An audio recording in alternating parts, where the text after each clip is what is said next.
Sasa tunaendelea katika maudhui yetu ya mwanzo kabisa ambayo tulikuwa tumeanza nayo juu ya vitu ambavyo unatakikana wewe kama mwanadamu, vitu ambavyo uvichague. Na katika uchaguaji huo kuna uchaguaji ulio sahihi na uchaguaji ambao usio sahihi. Katika swala la mahusiano. Kwa maana nikiwazungumzia sisi kama wanaume tuwe makini sana katika kuingia kwenye mahusiano. Na mahusiano ambayo nazungumza hapa, nitazungumza mahusiano ya ndoa. Kwa sababu huwa sina kawaida ya kuyazungumza mahusiano mengine kinyume na hayo. Na maanisha katika mahusiano ya jinsia mbili. Kwa sababu siamini kwamba eti urafiki mwanamke na mwanaume, mahusiano ya kiurafiki. Hapana. Ninachotambua mimi ni mahusiano ya ukaka na udada. Hayo yapo. Pia eti mahusiano kwamba tutakuja kuoana.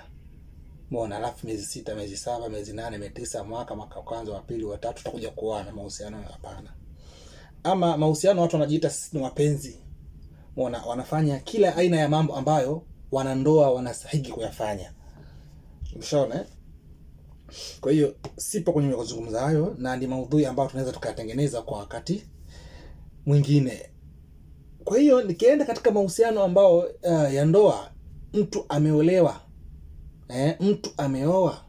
Kiupande wa wanamume nimeshia kwamba tuwe makini sana katika kuchagua ni nani ambaye anapaswa kuoa.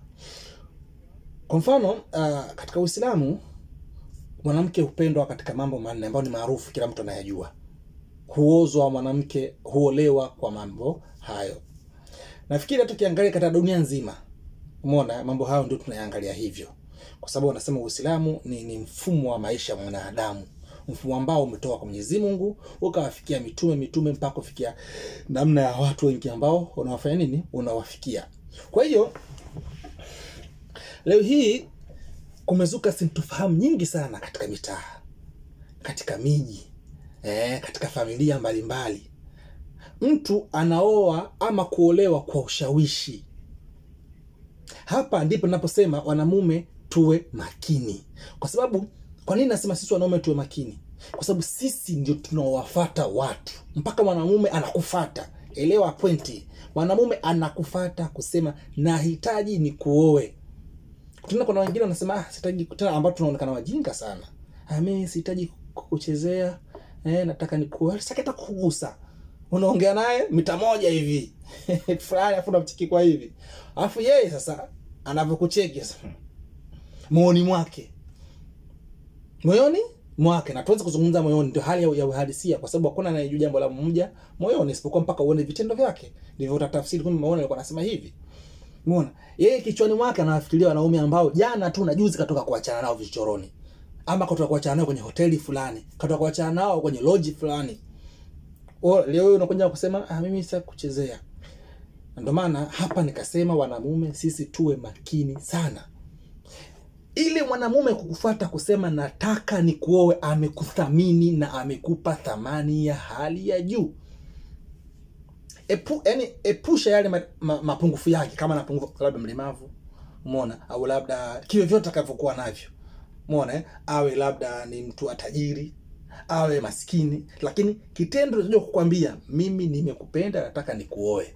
Na hajaweka zile ambazo sijui tukaekae, hajakuzungumzia ni masuala ya uzinzi, yani kinyume na ndoa. Hakuzungumzia matako ambayo kinyume na ndoa. Huyo amekuthamini. Angalau pia katika pointi hii wanawake tutakiwa muwe makini sana. Na umakini wake, sasa hivi wanaume wengi tumekuwa wanyanyasifu kwa wanawake kwa kigezo cha ndoa.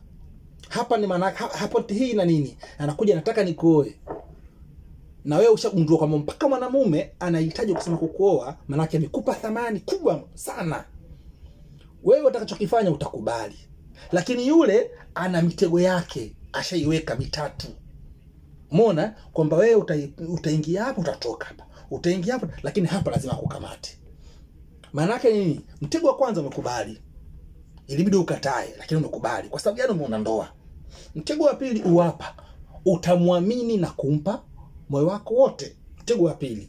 Mtego wa tatu huapa yeye ataka kufanya zina tu, yani afanya ya kutaka tu, pamoja na yeye unataka.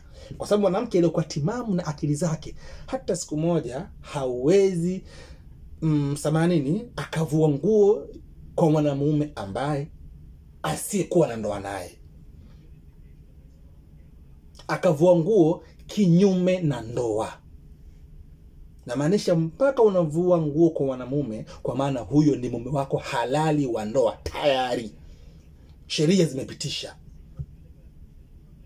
Umekwenda kanisani kufunga ndoa, umekwenda kwa shekhe, kwa imamu, kwa ustadhi alikuwa registered kwa ajili ya kufunga ndoa kama sheria jinsi wanazozifanya sasa hivi kwa ajili ya kuweka vyeti. Na hii swala vyeti ni issue nyingine tena, ni katika sehemu nyingine ya maudhui tofauti na haya. Kwa hiyo hapa ninachokisema ni kitu gani? Kwamba wanamume tuwe makini unakuja wewe umeshajipata ama hujajipata. Lakini nimesema mimi nahitaji nihangaike kwenye maisha hali ya kuwa nina mwenza wangu tayari.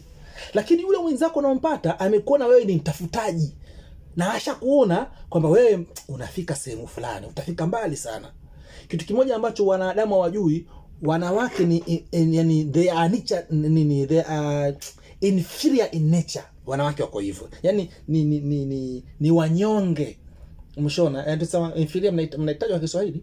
Unaona, lakini kwamba ni yani wana ule ni udhaifu wa kiasili. Umeshaona? Ndio maana unakuta mwanamke mwili wake yani sio hauna nguvu kama mwanamume. Umeona? Ndio maana mwanamume tumeomba utafutaji, mwanamke ni mtu wa kazi za kurelax. Hata kama wale ambao wanaenda jeshini, umeona, wanaona wale ambao wanafanya mazoezi mbalimbali, utaona tu kama mtu ndio maana wewe kumbe mwanamke nini, umeona, hakwambii kwamba wewe hauna akili, soma na yake, maana yake yani umekuwa yani si mkakamavu. Mshona hauna naweza nikasema yani simseme vipi, umeona, yani naweza nikasema pia hata kuna mawazo ambao wanaume sisi tunakuwa nao mwanamke hana.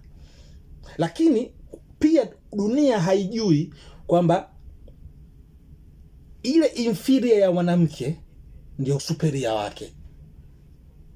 Yani kule mwanamke kuonekana duniani kwamba yeye kwamba hawa katika asili Mungu ameumba hawa wako wadhaifu wa mwili, wa maamuzi, mtu anaogopa mpaka mende, anaogopa mpaka kuku, anaogopa mpaka mjusa akipita hapa.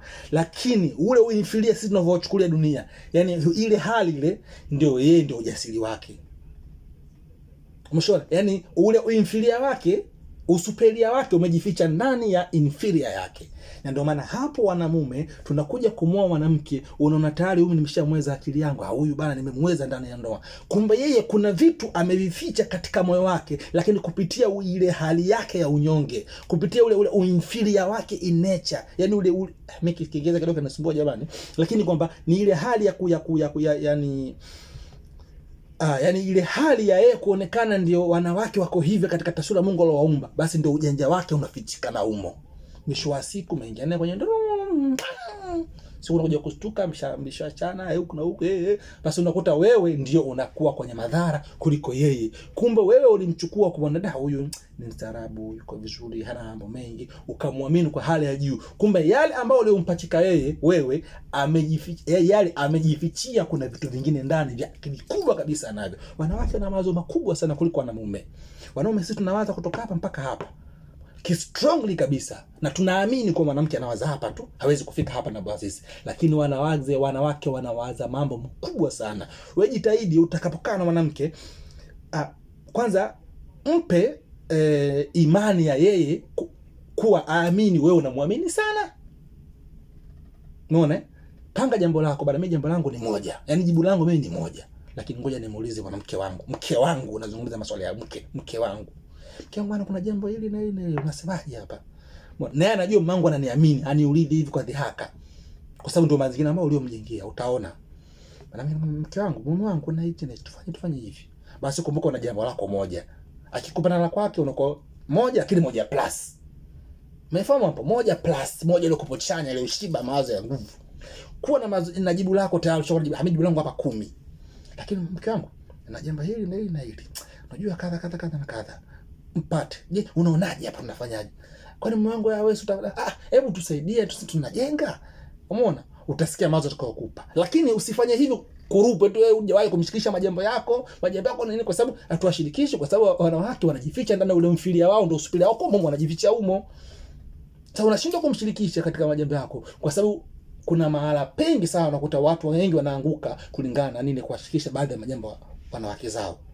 Mshona. Sasa wewe ukiwa tokea awali hiyo ndo tabia yako. Tokea umemuoa kuna majambo ambayo unamshirikisha yale na kwenda hivi, anakuwa anajua wewe ananiamini. Ndio utaona sasa umuhimu mkubwa wa kuitumia akili ya mwanamke. Umeona eh? Kwa hiyo yeye anakuwa anakuongezea kwenye akili yako. Kwa hiyo unakuwa mnatumiana katika mazingira mazuri. Tuache huko. Kwa hiyo pointi ambayo liko kubwa, mwanamume uchague mwanamke aliyokuwa sahihi. Unachaguaje mwanamke aliyokuwa sahihi? Malezi. Mbali vile vitu vine sitari vile tushaika Mtu anaweza kana vitu vine vyote hivi. Uzuri, mali, dini na nasabu yake. Yaani familia yake ina asili gani, ikoje. Mshona, vitu hivi ndio katika dini vipo. Mshona? Sasa angalia vitu vyote hivi, yani vitu hivi vyote ndivyo ambavyo vinapelekea mwanamke kuwa mke ndani ya ndoa. Kwa hiyo sasa twende katika